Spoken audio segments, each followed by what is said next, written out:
Hey guys, SEO Vikas here. आज की जो वीडियो है वो फिर से ख़ास है क्योंकि ये हमारा ब्लॉग रिव्यू नंबर 2 होने वाला है। इसमें हमने एक वेबसाइट ली है जिसका नाम है swasthjagat.com।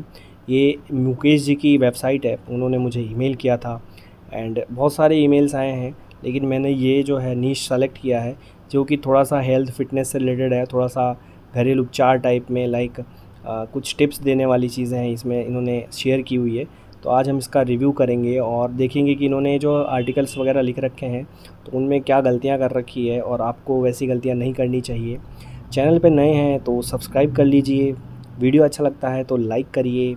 आप मुझे इंस्टाग्राम पे भी फॉलो कर सकते हैं, वहाँ पर अगर आपको कोई क्वेरी है तो आप शेयर कर सकते हैं एंड मैं ट्राई करूँगा जल्दी से जल्दी आपकी हेल्प करने का।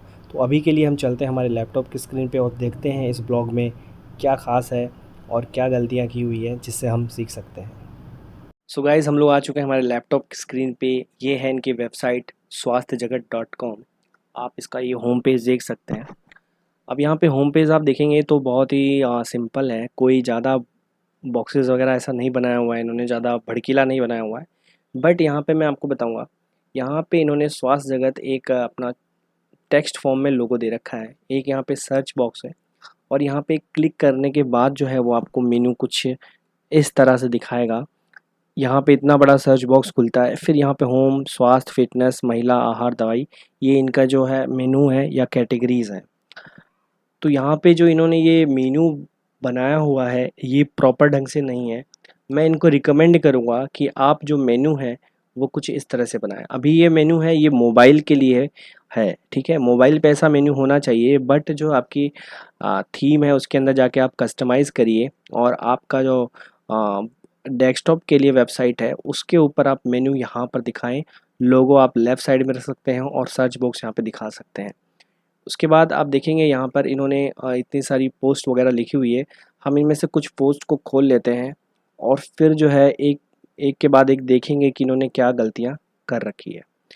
अभी यहाँ पे मैं सबसे पहले एक गलती बताऊँगा। यहाँ पे मैंने इनके मेन्यू पे क्लिक किया, फिर इनका मैंने स्वास्थ्य, फिटनेस, महिला, ये तीनों खोले।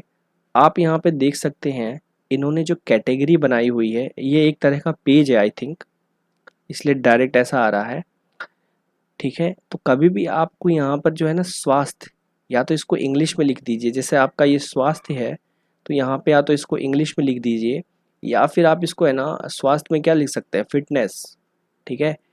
तो हेल्थ, फिटनेस, कुछ इस तरह का यहाँ पे आपको इंग्लिश में बनाना चाहिए था, क्योंकि हमारा जो रिकमेंडेड रहता है कि जो यूआरएल है वो इंग्लिश में होना चाहिए और आपकी जो भी कैटेगरी है वो भी एज ए पार्ट होती है एक यूआरएल की, ठीक है। अब यहाँ पे जब हमने अब यहाँ पे फिटनेस देख सकते हैं आप, इन्होंने हिंदी में फिटनेस नाम से कैटेगरी बना दी है। कोई बुरी बात नहीं है, बट आपको अगर ढंग से एक प्रॉपर वे में करना है यूआरएल को, देखिए आधा इंग्लिश आधा हिंदी हो जाता है। इसलिए जब ये स्वास्थ्य जगत .com/ यहाँ पे फिटनेस आपको लिखना चाहिए था, ठीक है। तो सारे जो मैं देख रहा हूँ कैटेगरीज आपकी ऐसी ही बनी हुई है। अगर आप लोग भी ऐसा कुछ कर रहे हैं गलती तो कृपया करके ना करिए। सो यहाँ पर मैंने इनका होम पेज तो था वहाँ से देखा एंड ये इनकी जो कैटेगरीज बनी हुई है वो प्रॉपर हिंदी में बनी हुई है, तो मैं रिकमेंड करूँगा कि आप इसको जो है इंग्लिश में कर दीजिए। और ये मेनू जो है आप है ना ऐसा मत रखिए, ये सिर्फ मोबाइल के लिए रखिए, डेस्कटॉप के लिए आप यहाँ पर रखिए, ठीक है। अब आ जाते हैं हम इनकी पहली जो लेटेस्ट पोस्ट है इसके अंदर आते हैं, पपाया इन हिंदी, ठीक है। और ये पपाया इन हिंदी इनका एक फ़ोकस कीवर्ड है। ये फ़ोकस कीवर्ड इसलिए है क्योंकि यही जो है यूआरएल में भी आ रहा है। एंड आप यहाँ पे देखेंगे कि पपीता खाने के फ़ायदे तथा नुकसान एवं उपयोग कैसे करें, ठीक है। अच्छा, मैं यहाँ पे आपको एक रिकमेंड करना चाहूँगा कि यहाँ पर जो आपने डैश लगाया हुआ है, अगर आप यहाँ पर एक पाइप लगा देंगे तो भी काम चल जाएगा कि पपाया इन हिंदी, पपीता खाने के फ़ायदे तथा नुकसान एवं उपयोग कैसे करें, ठीक है। यहाँ पे आप इस तरह से लिखें। और जैसे आपने यहाँ पपाया इन हिंदी लिखा है तो आप यहाँ पे एक पाइप लगा के आप ये भी लिख सकते हैं कि पपीता क्या है या पपीता खाने के क्या फ़ायदे हैं, ठीक है। फ़िलहाल के लिए मैं आपको कहूँगा कि ये जो है आपने लिखा है ये सही है। आपको अगर मोटा माटी यहाँ पे अगर कुछ चेंजेस करना है तो यहाँ पे डैश की जगह आप यहाँ पर पाइप का यूज़ कर सकते हैं। अब हम आपके फर्स्ट पैराग्राफ में आते हैं। यहाँ पे आपने लिखा है पपीता कच्चा हो या पक्का दोनों ही रूप में पपीता उपयोगी होता है। यह खाने में स्वादिष्ट होने के साथ साथ पौष्टिक गुणों से भरपूर होता है, इसलिए पपैया इन हिंदी सुपर फ्रूट की श्रेणी में आता है। अब आपने क्या किया है यार कि पपाया इन हिंदी, जैसे कि ये पपाया इन हिंदी एक पूरा पूरा फ्रूट का नाम है, नहीं, ये आपने गलत किया हुआ है यहाँ पे। ऐसे नहीं ना, पढ़ने में भी थोड़ा सही लगना चाहिए, ठीक है। आपको यहाँ पे क्या करना चाहिए था, पपीता लिखा हुआ है, पपीता लिखा हुआ है तो इसको यहाँ ब्रैकेट में, यहाँ पे एक ब्रैकेट लगाते और ब्रैकेट के अंदर पपाया इन हिंदी लिख देते, वो ज़्यादा बेटर था। मुझे पता है आपने एसईओ का स्कोर बढ़ाने के लिए ये काम किया है, क्योंकि आप रैंक मैथ यूज़ कर रहे हैं, इसलिए ये जो है ना स्कोर बढ़ाने के लिए आपने यहाँ पे इसको कीवर्ड को डाल दिया है, ठूंस दिया है। इसको बोला जाता है कीवर्ड का स्टफिंग। मतलब कि एक तो यही कीवर्ड बार बार यूज़ करना, और दूसरा है कि आप कहीं भी उसको बस डाल देना कि यार ऐसे ऐसे रैंक नहीं करता है। आप खुद देखो, आपको है ना पढ़ने में कितना अजीब लग रहा है, तो ऐसा नहीं करना है, गूगल समझ जाता है। पपीता आपने लिखा है ना, इसके जस्ट बाद ब्रैकेट में लिख दो ना पपाया इन हिंदी, ठीक है। और ऐसा भी लिख सकते हैं कि आज हम जानेंगे पपीता क्या है और पपीता के क्या उपयोग हैं। फिर वो आप पपीता क्या है के बाद पपाया इन हिंदी लिख देते, ठीक है। व्हाट इज़ पपाया, उसको ब्रैकेट में लिख देते। तो इस तरह से आप कुछ है ना, मतलब अच्छे से है ना इसको एक वर्ड में एक फ्रेज़ करके लिखो कि पढ़ने में अच्छा लगे, क्योंकि गूगल भी एक पढ़ता ही है उसको एक तरह से, ठीक है। अब यहाँ पे हम लोग आ चुके हैं, तो आप यहाँ पे देख रहे हैं कि powered by rank math SEO लिखा हुआ आ रहा है और ये 73 स्कोर है आपका। आपने यहाँ पे पब्लिक कर रखा है इसको, तो कृपया करके जाके हाइड करिए इसको, इसको शो नहीं करना है पब्लिक के साथ, क्योंकि ये जो है आपके यहाँ पे रीडर आएगा वो खुद कंफ्यूज हो जाएगा कि एक्चुअल में ये है क्या, ठीक है। देखो मैंने तो पता कर लिया कि ये रैंक मैथ एसईओ है, यहाँ पे इसने आपने बैकलिंक भी दे रखी है मस्त रैंक मैथ को, ठीक है। तो कृपया करके ये सब चीज़ें हाइड करिए। 73 का स्कोर है, कम से कम यार 80 से ऊपर लेके जाइए आप, ठीक है। आपने, और गाइज़ आप लोगों को भी मैं बोलना बोलना चाहूँगा कि अगर आपका भी स्कोर कम रहता है तो और भी मेरी वीडियोस हैं, जाके देखिए कैसे एसईओ फ्रेंडली आर्टिकल लिखा जाता है, ठीक है। अब यहाँ पर आप इसको जाके हाइड करिएगा, ठीक है। अब हम नीचे आते हैं, आपने यहाँ लिखा है पपीता खाने के फ़ायदे। आपको यहाँ एक ब्रैकेट लगाना था, ब्रैकेट लगाने के बाद लिखना था पपीता खाने के फ़ायदे, ये डैश नहीं लगाना था, यहाँ ब्रैकेट लगाना है। हर मेरे ब्लॉग रिव्यू में मैं यही बोलता हूँ कि पपाया इन हिंदी, जैसे यहाँ पे ये टाइटल है, टाइटल में आप यूज़ कर लो पाइप को, और बाकी जगहों पे आप यूज़ करो ब्रैकेट को, ठीक है। ये हिंदी है, इसको इंग्लिश में क्या कहते हैं तो आपको ब्रैकेट में ही करके बताना पड़ेगा। जैसे हम लोग पहले अपने आ, स्कूल में भी लिखा करते थे, कोई चीज़ है तो उसको, उसका कोई दूसरा नाम है या उसका पर्यायवाची सिनोनिम है, तो हम उसको ब्रैकेट में लिखते थे, ठीक है। तो आप कुछ इस तरह से करिए।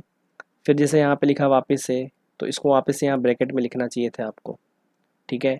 अब यहाँ पे पपाया इमेज, यार एक बात बताइए ये क्या हो गया, पपाया इमेज ये सब मत करिए। पपाया इमेज, आप ये इमेज यहाँ लगा सकते थे, यहाँ कहीं लगा सकते थे, और उसके अंदर जो ऑल्ट टेक्स्ट डालना चाहिए था आपको, वो पपाया इन हिंदी, ये ऑल्ट टेक्स्ट डाल देना चाहिए था उसमें।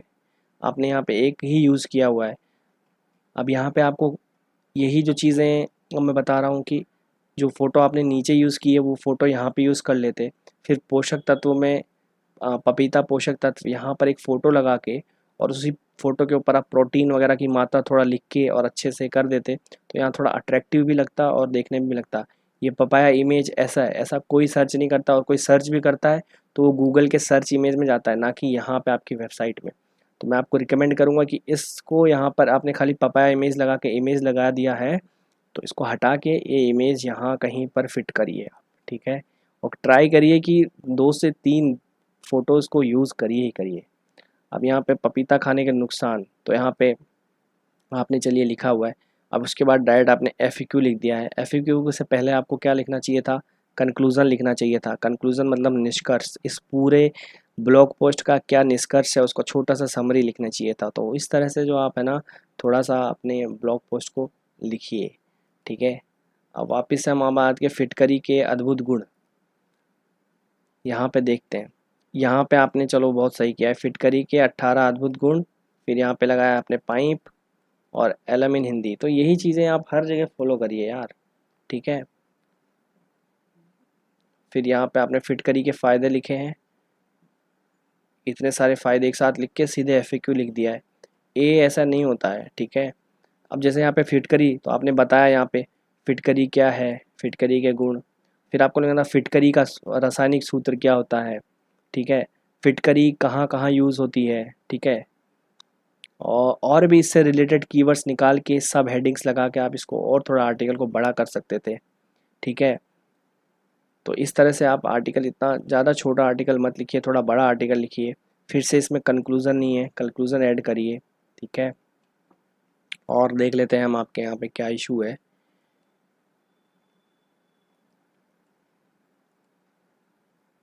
गर्मी से बचने के लिए करें जलजीरा पानी का सेवन। जलजीरा पीने के क्या फ़ायदे हैं, ठीक है। जलजीरा बेनिफिट्स इन हिंदी, यहाँ पे फिर से आपको पाइप लगा देना चाहिए था। फिर से आपने इतना सा लिखा, जलजीरा पीने के फ़ायदे लिखा और ये नुकसान लिखा। आप तो एफएक्यू भी नहीं लगाया है। मतलब मैं ये नहीं समझ पा रहा हूँ कि एक भी आर्टिकल जल्दी जल्दी लिखने के चक्कर में आप ऐसा करते हैं कि क्यों है। कृपया करके थोड़ा सा, अब यहाँ पे आपका एसईओ स्कोर आपने पब्लिक कर रखा है तो मेरे को पता चल गया 67 है। ऐसे कोई भी वेबसाइट रैंक नहीं करेगी, ठीक है। ऑन पेज एसईओ आपका पूरा हिला हुआ है। तो कृपया करके आप इसको थोड़ा सा जो है ना एडिट करें इसको। और गाइज़ मैं आपको बता दूंगा कि जैसे आप कोई एक पोस्ट लिख देते हैं, उसमें कुछ गलतियाँ हो जाती है तो उसको डिलीट नहीं करना है, उसको एडिट करना है। एडिट करने के बाद इसमें चेंजेस करने हैं और थोड़ा आर्टिकल बड़ा करना है, इमेजेस ऐड करनी है और वैल्यू देनी है इसमें और उसको अपडेट कर देना है। इसी को कहते हैं आर्टिकल का अपडेट करना, ठीक है। बहुत से लोगों के हाँ ब्लॉग के ऊपर ट्रैफिक आता है बिना है ना नए आर्टिकल लिखे। वो ज़्यादा नए आर्टिकल नहीं लिखते हैं, लेकिन वो इस उन सब चीज़ों पे ज़रूर ध्यान देते हैं कि हमारे जो ऑलरेडी लिखे हुए आर्टिकल हैं उनको अपडेट करना, ठीक है। तो यहाँ पर बहुत ही छोटे छोटा आपने जो पोस्ट लिखा है, हो सकता है आपको यहाँ पे मे बी, ऐसा ज़रूरी नहीं है बट हो सकता है जब भी आप एडसेंस के लिए अप्लाई करें तो आपका रिजेक्ट हो जाए, ठीक है। और यहाँ पर ये जो आपकी जितनी भी कैटेगरीज़ वगैरह हैं वो थोड़ा सा आपको है ना इंग्लिश में बनाने की ज़रूरत है। इवन मैं यहाँ पे हेल्थ लिखा हुआ है, जब इस पर भी क्लिक करता हूँ तो मेरे को ये कैटेगरी, मतलब ये स्वास्थ्य पे ही ले जाता है, ये होम पेज पे लेके चला गया, ठीक है। अब फिटनेस पे क्लिक करता हूँ तो फिटनेस ये हिंदी में आ रहा। तो इस तरह से नहीं, थोड़ा सा है ना, और कंसिस्टेंसी रखिए थोड़ा सा आपके इस पर कि अब जैसे यहाँ पे है ये 4 दिन पहले था, 1 वीक पहले था, 2 वीक पहले था, ये 3 घंटे पहले डाला हुआ है, ठीक है। आज डेट क्या है, 17 अप्रैल, ठीक है। तो यहाँ पे इन्होंने 3 घंटे पहले डाला है, फिर 4 दिन पहले डाला है, फिर 1 वीक पहले, फिर 2 वीक पहले। तो इस तरह से मत करिए यार, आप इतना मेहनत कर रहे हैं, थोड़ी और मेहनत करिए। जो इतना समय आप लेते हैं, 1 वीक के बाद एक आर्टिकल डालते हैं या 3-4 दिन का गैप दे के एक आर्टिकल डालते हैं और ऊपर से इतना छोटा लिखते हैं, तो कृपया करके ऐसा मत करिए। आपका ब्लॉग अच्छा है, नीश अच्छी है, आप ऐसे करेंगे तो ये ऐसे जो टॉपिक है वो डिस्कवर में आने के जल्दी चांसेस रहते हैं और उसके ऊपर ट्रैफिक भी आने का बहुत जल्दी चांस रहता है। आप भी ऐसी कोई गलती कर रहे हैं तो कृपया करके ना करें एंड ब्लॉग रिव्यू को थोड़ा ध्यान से देखें। जिस तरह से मैं जो भी आपको यहाँ पे सजेशंस देता हूँ अपने ब्लॉग के अंदर अप्लाई करें तो आपको आगे अच्छे रिजल्ट्स देखने को मिलेंगे। लेकिन आपको भी अपना ब्लॉग का रिव्यू करवाना है तो आप मुझे जाके इंस्टाग्राम पे फॉलो कर सकते हैं, वहाँ पे मैसेज कर सकते हैं आपकी वेबसाइट, एंड फिर मैं आपको वहाँ पे एक अपनी ईमेल दूंगा और उस ईमेल के अंदर आप जब भेजेंगे अपनी वेबसाइट को तो मैं देखूंगा क्या वह ब्लॉग रिव्यू के लायक है या नहीं है, ठीक है। और उसके बाद मैं जो है उसका ब्लॉग रिव्यू कर दूंगा। सो आई होप ये वीडियो आपको बहुत अच्छा लगा होगा। अगर अच्छा लगा तो लाइक करिए और अपने दोस्तों के साथ शेयर करिए। चैनल पे नए हैं तो सब्सक्राइब करिए और एक कमेंट ज़रूर करिएगा अगर ये वीडियो अच्छा लगा तो। इससे मोटिवेशन मिलता है और आगे भी जो है नए ब्लॉग रिव्यूज़ लाने का मन करता है। सो अभी के लिए bye bye. Thank you so much for watching this video.